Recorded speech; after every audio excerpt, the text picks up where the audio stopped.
Good morning, everyone. This is Gideon Cheng here.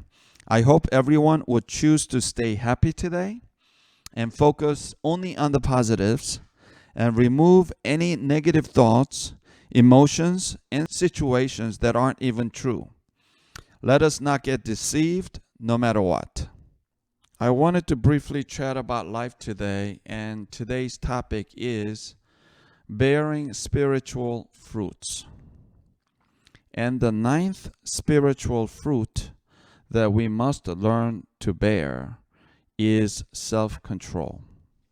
God does not want us to do exactly whatever we want to do. Remember, growing up back in 70s and 80s, and even these days, we hear, it's a free country. I can do whatever I want to do. And even our parents once told us, growing up, do whatever you want to do. Not quite. Our lives, thoughts, actions, and speech, whatever that may be, are subject to having a consequence. If you steal, there will be a legal consequence, along with God's punishment for stealing. We must confess for stealing. So I would kindly ask that we try to exercise God-intended self-control in our lives, starting today.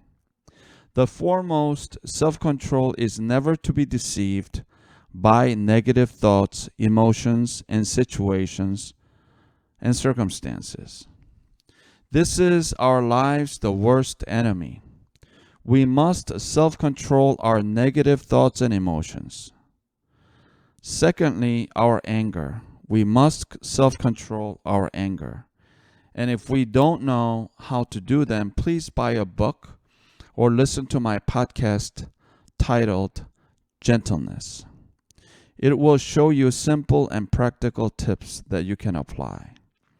Thirdly, we must self-control our greed. A greed for money, success, fame of this world. You must desire not to love money, success, and fame.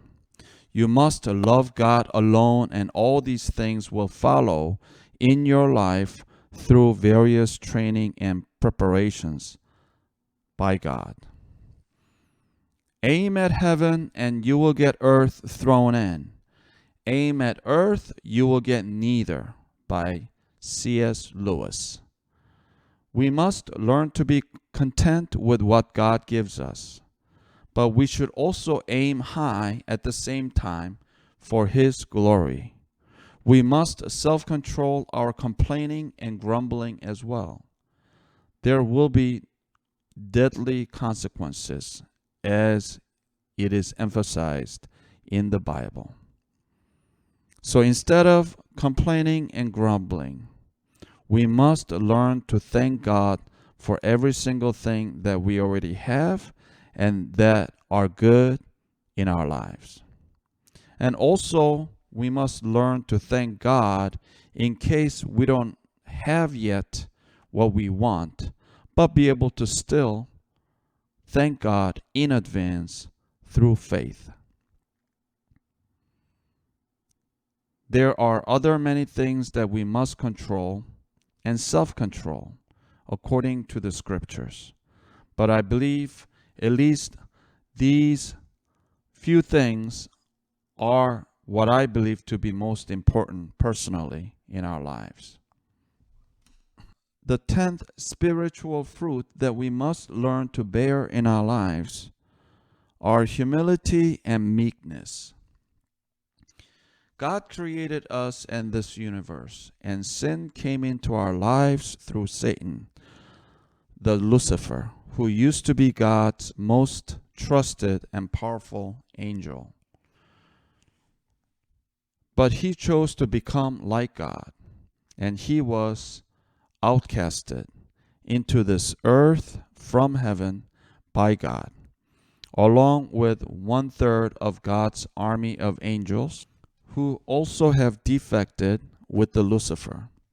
And Adam and Eve have sinned, and all of our ancestors are born sinful, and so are we. And our children and descendants will be born sinful as well.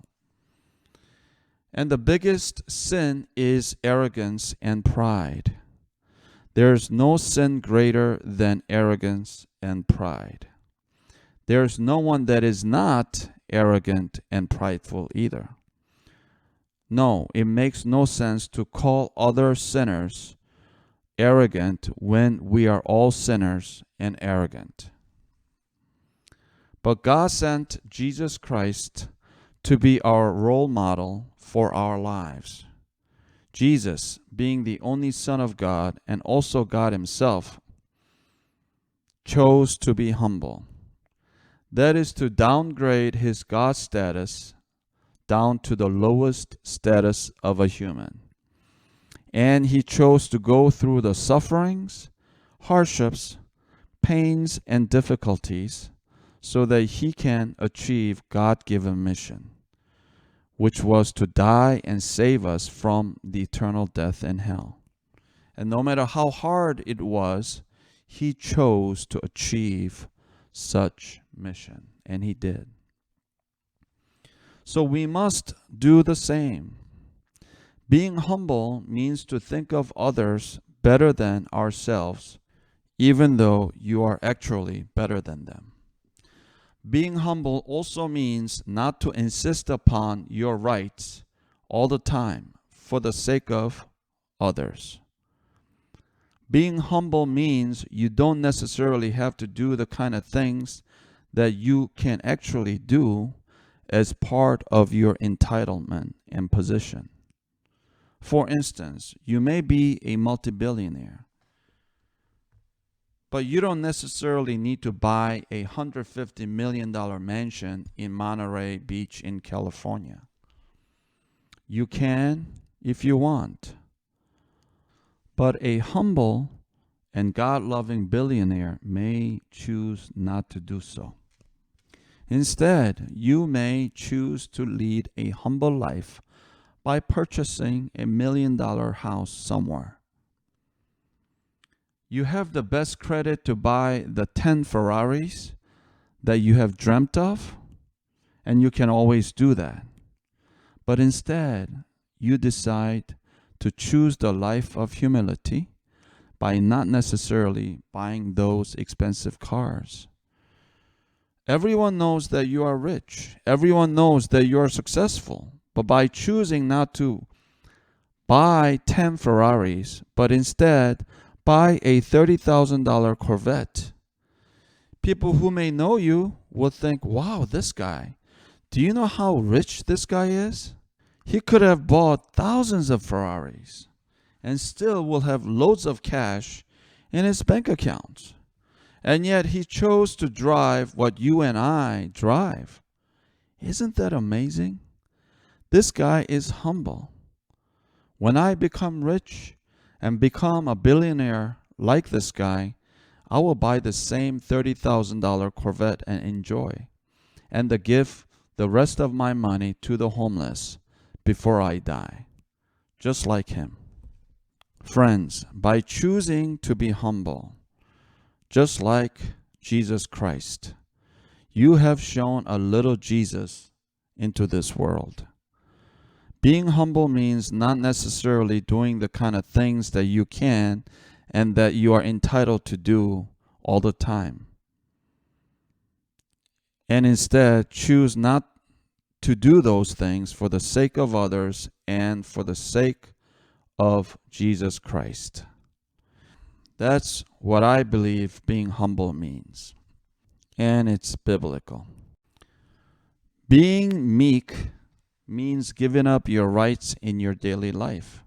Instead of saying everything you want to say, eating everything you want to eat, enjoying everything you want to enjoy, asking others to do everything that you are entitled to receive from them, you actually decide and choose to give up those rights in your daily lives for the good causes for others. That's what meekness means. And for the good cause of God. That's what I believe meekness means. We're all arrogant and prideful. We're all born that way. There's not a single person that is not arrogant and not prideful.